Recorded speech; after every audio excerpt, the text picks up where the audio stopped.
Olá, meninos, tudo bom? Espero que vocês estejam estudando bastante, né? Na medida do possível se organizando para não perder o ritmo. Aula passada a gente falou sobre ligações químicas, lembra disso? Eu dei um panorama geral das ligações e entrei mais no conteúdo ali de ligações iônicas, né? Hoje eu vou dar continuidade, vou falar um pouquinho de ligações metálicas e vou aprofundar mais em ligações covalentes, tá? Por quê?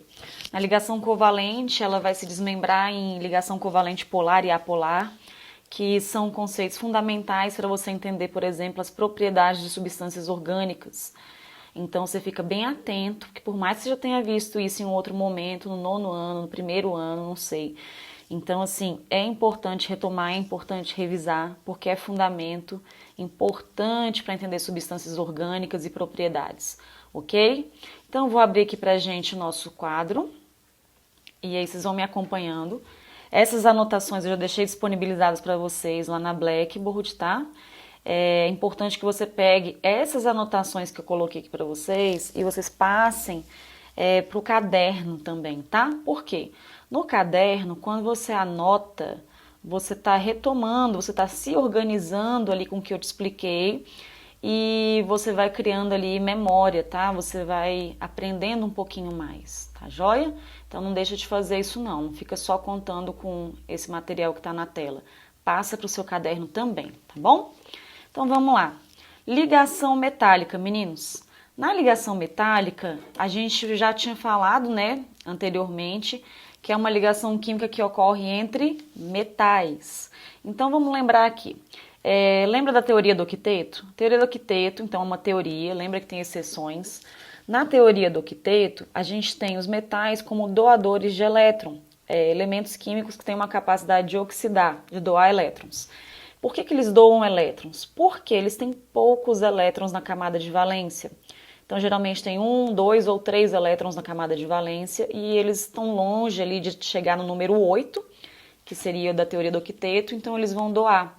Então, elementos do grupo 1, grupo 2, a família B, né, todos os elementos de transição, e o grupo 13, que é a antiga família 3A, são elementos com características metálicas, são doadores de elétrons, e se eles são doadores de elétron, eles vão formar cátions. Então, o que é a ligação metálica? A ligação metálica nada mais é do que uma organização entre cátions, doadores de elétron.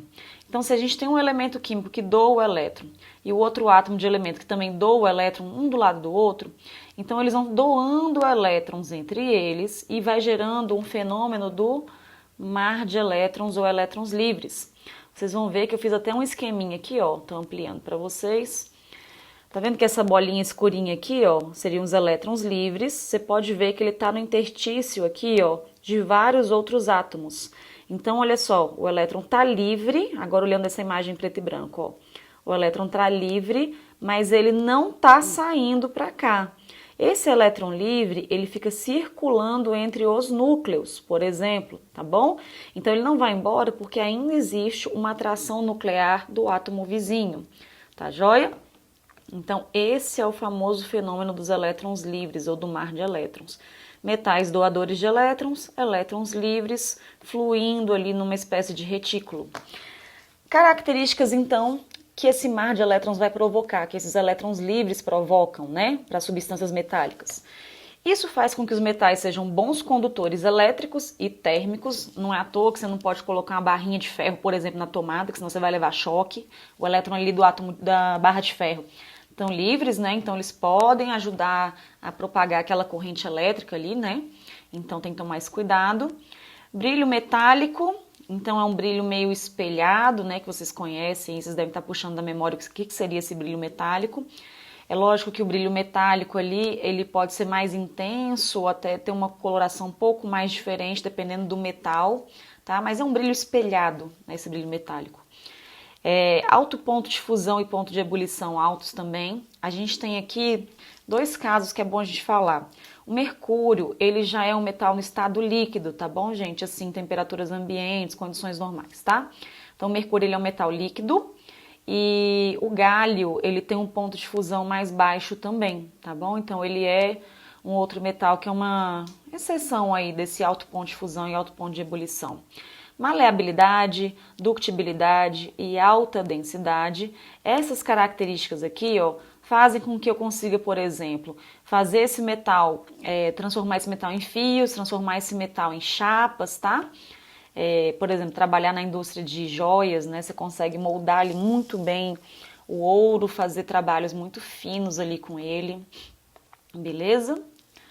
Então, olha, ligação metálica é bem tranquilinho mesmo, só você lembrar de metal com metal, querem doar elétrons, elétrons livres, mar de elétrons, tá? Uma organização entre cátions, bons condutores, elétricos e térmicos, belezinha? Então agora vamos passar para a ligação covalente. Fica atento em ligação covalente, porque ela, igual eu falei para vocês, ela vai se desmembrar em outras que vão ser importantes para muitos conteúdos que ainda estão por vir. Joia? Então a gente tem aqui a ligação covalente que pode acontecer entre hidrogênio com hidrogênio. Olha lá na tela, dá uma observada. Então o hidrogênio, gente, ele quer ficar com 2 elétrons, semelhante à configuração eletrônica do hélio, que é um gás nobre, né, e tem estabilidade. O hidrogênio, essa bolinha pretinha que eu fiz aqui, ó, o hidrogênio, ele tem 1 elétron na camada de valência e ele quer ficar com 2, então para ele só falta receber 1. Esse hidrogênio é o mesmo caso aqui, ó, que eu tô riscando para vocês de laranjado. Ele também tem 1 e só falta 1 para atingir a configuração do hélio. Então ele vem aqui, ó, e compartilha o elétron com outro hidrogênio. Esse círculozinho que eu fiz de laranja para vocês é a representação da ligação covalente e vai formar a substância H2, que é o gás hidrogênio. Eu tenho aqui agora, olha só, outro exemplo de combinação para ligação covalente, que é a ligação hidrogênio com ametal. Na hidrogênio com ametal, eu também tenho o hidrogênio que busca a configuração do hélio, já deixei tudo escritinho para vocês aqui, ó, retomarem. E o hélio tem 2 elétrons na camada de valência, logo o hidrogênio tende a receber 1 elétron.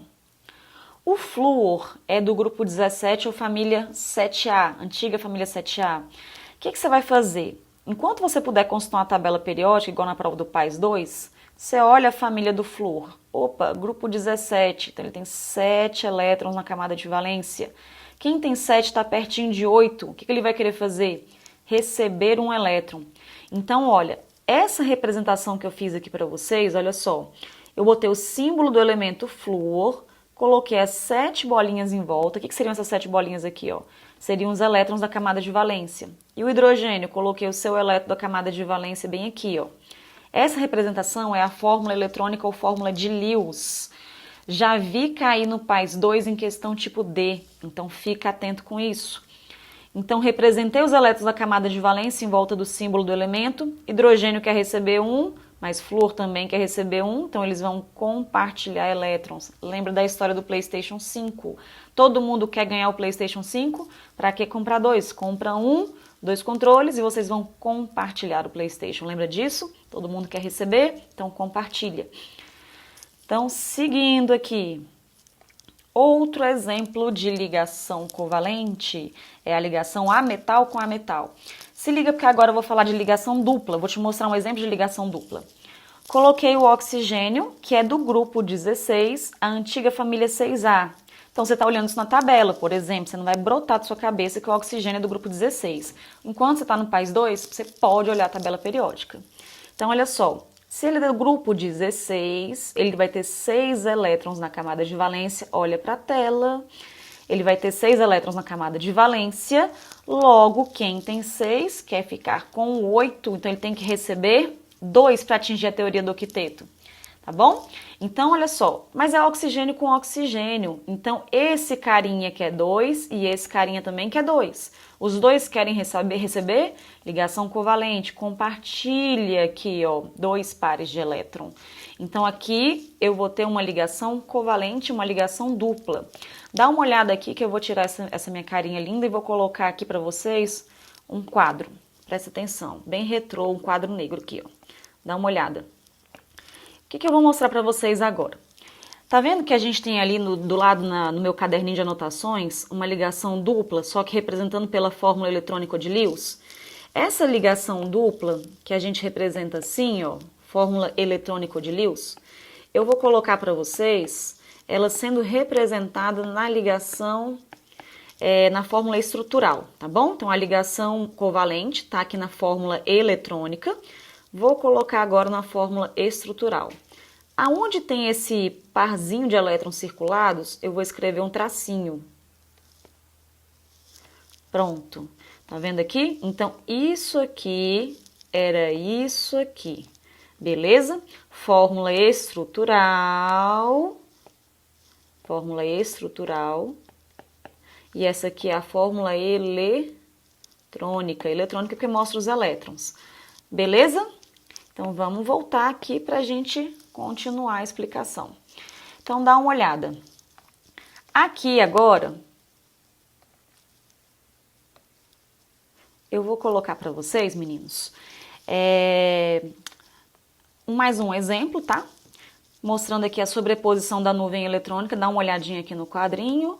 Cl com Cl, ametal com ametal. O que eles querem fazer? Ambos querem receber elétrons, então eles vão compartilhar também. Aqui, ó. Sobreposição da nuvem eletrônica. Agora vamos seguindo. O que eu vou mostrar agora para vocês? O que a gente consegue obter como características aqui da ligação covalente? Então, olha só. As características das substâncias covalentes, elas também vão variar de acordo com a polaridade, tá? Eu sei que vocês ainda não sabem muita coisa sobre isso, mas confia em mim e vai prestando atenção, tá?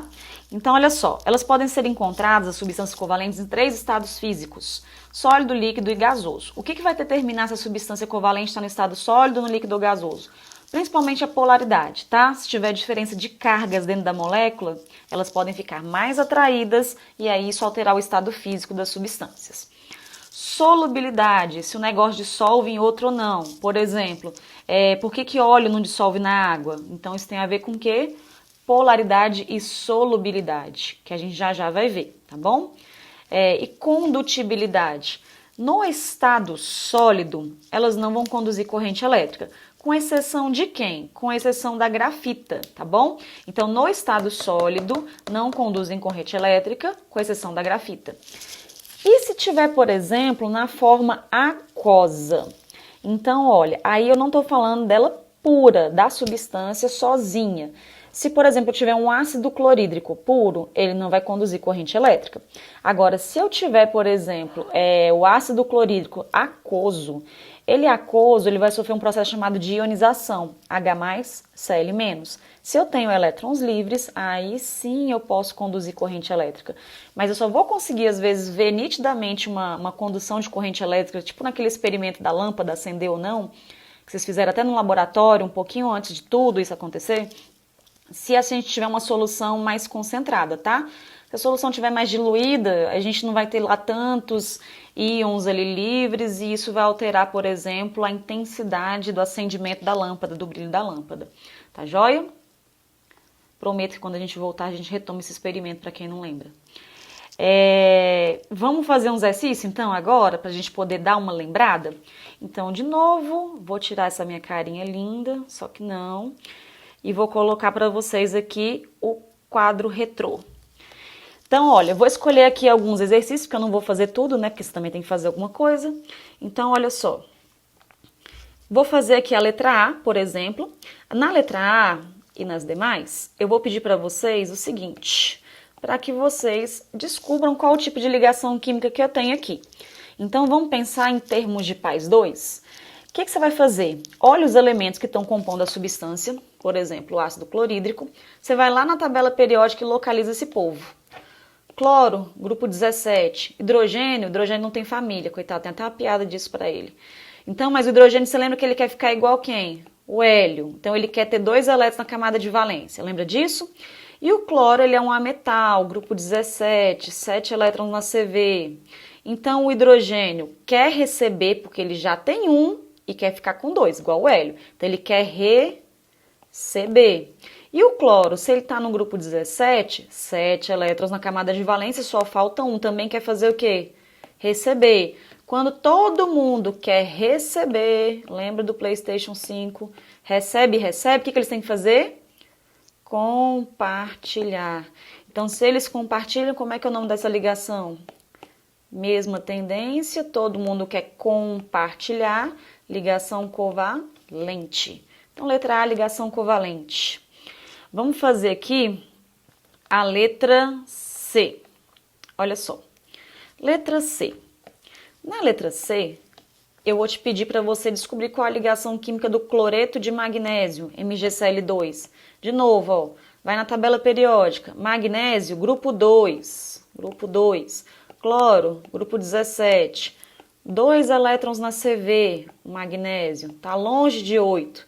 Cloro, 7 elétrons na CV, está perto de 8. Quem está longe faz o quê? Doa elétron. Quem está perto faz o quê? Recebe elétron.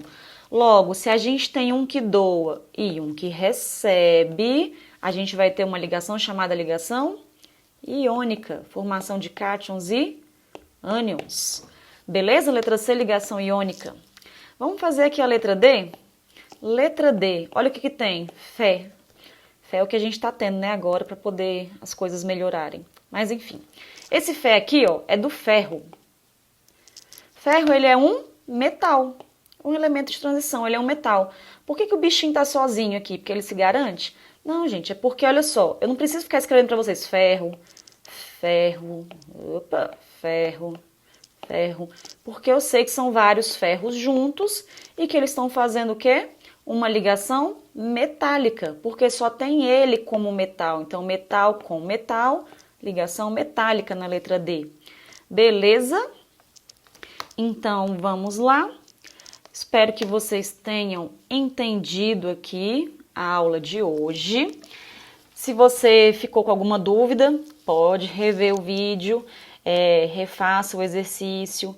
Se mesmo assim ainda ficar alguma dúvida, vai lá no fórum da Blackboard, da nossa sala de aula, e manda sua dúvida lá, que eu vou tentar responder na medida do possível, tá bom? Continue estudando, continue se organizando, que daqui a pouco tudo isso passa e a gente vai estar juntinho de novo, tá bom? Beijo!